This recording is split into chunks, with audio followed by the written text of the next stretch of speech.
دغه ولسي غونډه نن د شمالي وزیرستان مرکز میرانشاه څخه نږدې 45 کیلومتره لرې لویدیځ او افغان پولې سره جوخته د تخیل تحصیل په خړ کمر سیمه کې راجوړه کړې شوې وه چې پکښې په زرګونو شمېره خلکو ګډون درلودو او دې غونډې ته وینا پر مهال د پشتون ژغورنې غوځنګ مشرانو ویلي چې په خړ کمر کې کومه پیښه رامنځته شوې په هغې کې وژل شوي کسانو سره تر اوسه پورې انصاف نه دی شوی او دوی د انصاف غوښتنې سره سره په علاقې کې د امنیت ټینګښت غوښتنې هم کړې دي او دا تورونه لګولي دي چې یو بیا د یوې سازش لاندې په دې علاقې کې ناامني ته دوام ورکول کیږي تاسو ته به زه ووایم چې د خړ کمر پیښه 2 کاله وړاندې په 26 مۍ رامنځته شوې وه چېرته چې علي وزیر او محسن داوړ په مشرۍ باندې یو لاریون روان و او په چیک پوسټه د الغاو تلغاو په یوې پیښې په نتیجه کې ډزې شوې وې او ډزو په پیلو کې حکومتي چارواکو ویلي 15 کسان مړه شوي او 23 کسان ټپي شوي او دوی سره د حکومت لخوا امدادي مرستې هم شوې دي پوز د دې پیښې تور په محسن داوړ او علي وزیر او داسې د پی ټی ایم په نورو فعالینو باندې پورې کړی وو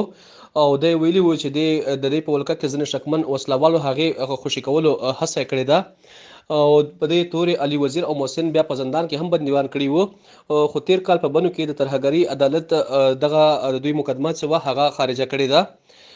دغسې بیا پی ټی ایم دا تور رد کړی و او نیغ په نیغه د دې تور چې و دا په پوز پورې کړی و او ویلي و د پوز چوکۍ څخه له دوی په دوی ډزې شوي او په دې کې د دوی ګڼ شمېر فعالین چې دي هغه وژل شوي او ژوبل شوي وو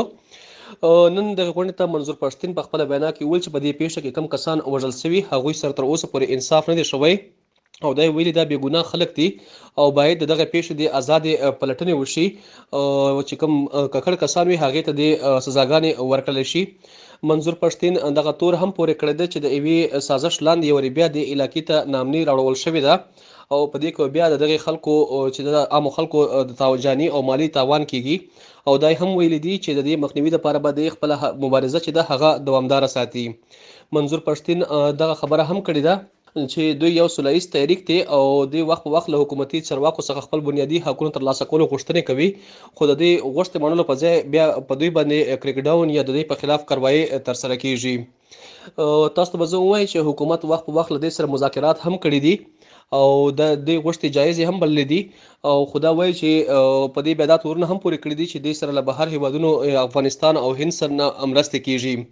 دغسې بیا د پی ټی ایم یو بل چې کوم فعال دی محسن داوړ هغه په خپله وینا کې ویلي چې د یوې منصوبې لاندې د پولې دواړو غاړو ته چې کوم فعالین دي یا جرنلیسټان دي یا مدني ټولنې خلک دي هغه وژل کیږي او دا ویلي چې په افغانستان کې چې کومه ناامني روانه ده نو د دې تر شا هم هغه قوتونه دي چې هغه نه غواړي دلته امن په ځای شي او هغه هم په علاقه کې د امنیت په ځای کېدو غوښتنې کړي دي زه به تاسو ته ووایم چې خړ کمر علاقه چې ده دلته تر اوسه پورې بنیادي اسانتیا نشته ټلیفون یا دغسې نورې چې کوم بنیادي اسانتیا دي هغه نه لري او نن داسې معلومات دي چې په هغه ځای کښې لارې هم بند کړې شوې وې او خلکو ته په تګ راتګ کې غټ خنډانونه اچول شوي وو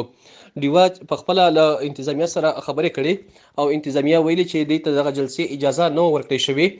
خو تر اوسه پورې عموما خو د پی ټی ایم پر ضد بیا داسې قسمه غونډو وروسته مقدمې درج کیږي